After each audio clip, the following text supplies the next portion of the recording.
ભારતીય મહિલા કુસ્તીબાજ વિનેશ ફોગટ હાલ ખૂબ ચર્ચામાં છે. વિનેશ ફોગટ જે પેરિસ ઓલિમ્પિકમાં ફાઇનલમાં પહોંચી હોવા છતાં મેડલ ચૂકી ગઈ હતી, જેના કારણે નિરાશ થઈને તેને કુસ્તીમાંથી સંન્યાસ લેવાની જાહેરાત કરી હતી. તો હવે શું રાજકારણમાં એન્ટ્રી કરવા જઈ રહી છે તેવા સવાલો સામે આવ્યા છે.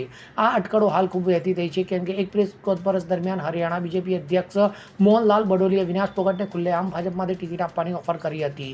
હકીકતમાં હરિયાણા બીજેપી અધ્યક્ષ મોહનલાલ બડોલીને પ્રેસ કોન્ફરન્સ દરમિયાન વિનેશ ફોગટ વિશે પૂછવામાં આવ્યું કે શું ભાજપ તેમને ચૂંટણી લડવાની તક આપી શકે છે. તેના જવાબમાં બડોલીએ કહ્યું હતું કે રાજકારણમાં બધું શક્ય છે. ભાજપ પાર્ટી વિનેશ ફોગટને પણ મેદાનમાં ઉતારી શકે છે જો તે ઈચ્છા વ્યક્ત કરે છે. તો રાજકારણમાં કોની ઈચ્છા કયા સમય થશે તે અંગે કંઈ કહી શકાય નહીં. જોકે જ્યાં સુધી અમે વિનેશ સાથે વાત ન કરીએ ત્યાં સુધી કંઈ પણ કહેવું ખોટું હશે, પરંતુ જ્યારે અમે વાત કરીએ અને તે ચૂંટણી લડવાની ઈચ્છા વ્યક્ત કરે તો તે શક્ય છે અને તે પછી બધાને જાણ કરવામાં આવશે. ત્યારે હવે બોડેલીના આ નિવેદન બાદ અટકળો શરૂ થઈ ગઈ છે. શું વિનેશ ફોગટ ચૂંટણી લડશે કે નહીં? Bureau report, CN24 news.